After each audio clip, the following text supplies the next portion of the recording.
खुलूस कहाँ है? वो लौ अलमन नास व महासना कलाम, हमारे इल्म की क्वालिटी को अगर जान लेंगे लोगों को अगर पता चल जाएगा कि हम प्योर प्रोडक्ट देते हैं, हमारे अंदर खुलूस ही खुलूस है, तो फिर लोग हमारी पैरवी करने लगेंगे हैं।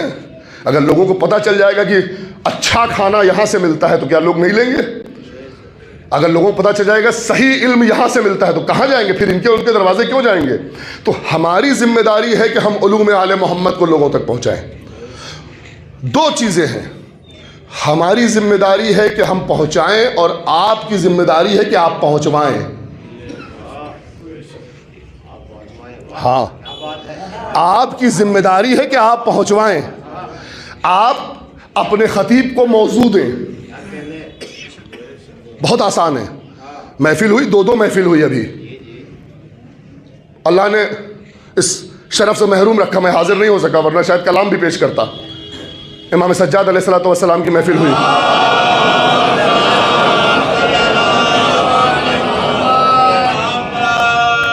मिस्र तरह तो छोड़िए, मिस्र तरह तो थी नहीं, अब तो आज़ाद कर दिया गया ना, महफिलों को अब आज़ाद कर दिया गया है।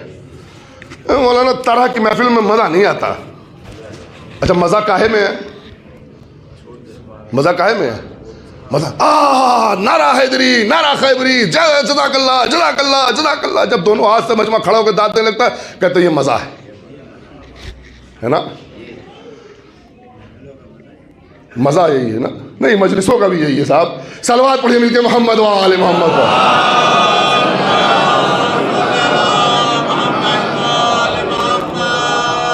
मुझे नहीं पता कि हम मजलिस में मज़ा लेने आते हैं या अहले बैत की मारिफत लेने आते हैं। हम महफिलों में मज़ा लेने आते हैं या मारिफत लेने आते हैं, है ना? मज़ा लेने नहीं आइए, मारिफत लेने आइए।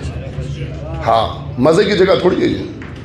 ठीक है, बात अच्छी लगेगी तो अपने मिजाज के मुताबिक हुई तो अच्छी लगेगी, कोई बड़ी बात नहीं है, लेकिन बहरहाल यहाँ मारिफत के हदफ से आइए। तो दो महफिलें हुई मिसाल के तौर पर, दोनों महफिलों का आलम यह था कि मैंने बाद में यूट्यूब पे तकरीबन अक्सर शोरा को थोड़ा थोड़ा करके बढ़ा के हल्का हल्का करके सुनने की कोशिश की। मैंने देखा अक्सर शोरा जो है मौजू से भी बाहर थे। मिसरा तो था ही नहीं, मौजू से भी बाहर है।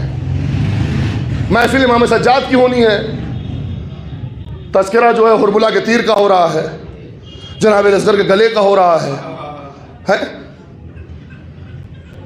मौलाना अव्वलना मोहम्मद, औसतना मोहम्मद, व आखिरना मोहम्मद, व कुल्लुना मोहम्मद है। एक का तस्करा कीजिए, सबका शामिल, फिर क्या जरूरत है इतने तस्करे करने की? नाते पैगंबर पढ़ा कीजिए, काफी है भाई। अफजल, सबसे अफजल तो हजरत मोहम्मद मुस्तफ़ा खुद है ना। तो हर महफिल में हर शायर पर लाजिम है कि वो सिर्फ नाते मोहम्मद पढ़ा करे। अमा मैं दावा करता हूँ, सिर्फ नाते मोहम्मद पढ़ते रहोगे तो सीरतें अपने आप खुलने लगेंगी, आश्कार हो जाएंगी, इस हाल से बेहतर हो जाएगा।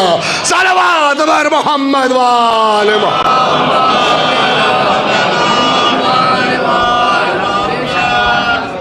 अपने शोहरा को मौजू दीजिए कि भैया इस पे पढ़िए, इमाम सज्जाद मौजू है, इससे हटिए नहीं। अशार इमाम सज्जाद पे कहिए और चे बेहतर के इमाम सज्जाद के मिसरे दीजिए। महफिल कीजिए, मिसरा दीजिए, मिसरा दीजिए, शोरा से कहिए इस पर कहिए, 10 ही शेर कहिए, वही पढ़िए। क्या ज़रूरत है रात के 1 बजे तक महफिल करने की? कोई ज़रूरी वाजिब है? कहीं लिखा है कि 1 बजे रात तक महफिल हो? किसी कुरान की किसी आयत में लिखा है कि हफला जो है रात के 7 आशिर जो है वो रहेगा, 10 बजे रात तक रहेगा? कहीं लिखा हुआ है? नहीं भाई, 1 बजे रात तक नहीं, 2 घंटा महफिल होगी ना, लेकिन 2 घंटा वो महफिल होगी जो अहले बैत चाहते हैं। वो महफिल होगी जहां से इल्म नशर होगा। इसी तरीके से अपने जाकिर से कहिए कि भैया आप खमसा पढ़ रहे हैं, आप अशरा पढ़ रहे हैं, इमाम की जिंदगी के इस पहलू पर रोशनी डालिए, इस पहलू पर रोशनी डालिए, अहले बैत की जिंदगी के इस पहलू पर रोशनी डालिए, जनाब सैयदा की जिंदगी के इस पहलू पर रोशनी डालिए। मैं आज मजलिस शुरू कर रहा हूँ, इसलिए ये बातें आपको बयान कर रहा हूँ, ढांचा खींच रहा हूँ। 4 दिन इंशाअल्लाह सिर्फ अलकाब जनाब सैयदा पे गुफ्तगू होगी। जो लक़ब जनाब सैयदा को मिले हैं, मर्जिया है, राजिया है, मुहद्दिसा है, मैं इशारा करता जा रहा हूँ सब पर, जो हानिया है, हानिया है, जितने लक़ब मिले हैं सिर्फ इंशाल्लाह इस पर गुफ्तगू होगी जनाब सैयदा। खुद जनाब सैयदा का नाम जनाब फातिमा ज़हरा सलामुल्लाह अलैहा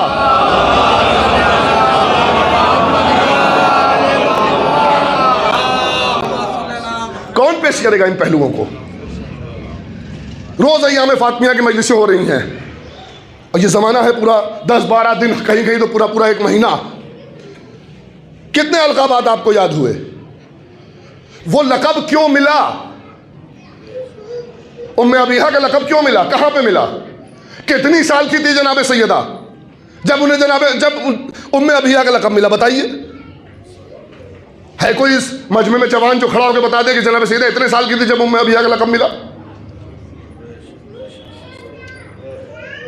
5 साल की है जनाब सैयदा जब उन्हें उम्मे अबीहा का लक़ब मिला है। 5 साल की, 5 साल की उम्र में जनाब सैयदा को उम्मे अबीहा का लक़ब मिला है। अब इंशाल्लाह ये बातें मैं आगे अर्ज करूंगा, इसलिए अभी अर्ज नहीं कर रहा हूं, सब मेरे मौजू के अंदर है। अलकाबात के ज़िल में इंशाल्लाह गुफ्तगू करूंगा। जनाब सैयदा उसवा हसना है तो उनकी तारीख, उनकी सीरत, उनके अलकाबात, उनकी ज़िंदगी के हर पहलू लोगों के सामने खुलने चाहिए ताकि लोग उन पहलुओं की पैरवी कर सके और उन्हें नमूना अमल बना सके। हर आदमी में किताब पढ़ने की ताकत नहीं है, हर आदमी अहले इल्म नहीं है, हर आदमी अहले मुतालिया नहीं है। वो बेचारा जो ड्राइवर है, वो बेचारा जो गाड़ी चलाता है, वो बेचारा जो एसी ठीक कर रहा है, वो बेचारा जो बावर्ची है, उसे अरबी और उर्दू का दूर दूर तक उससे वास्ता नहीं है, वो वाबस्ता नहीं है इन उलूम से। कैसे उसके लिए सीरत मोहम्मदी, सीरत सैयदा कैसे वाज़ेह होगी?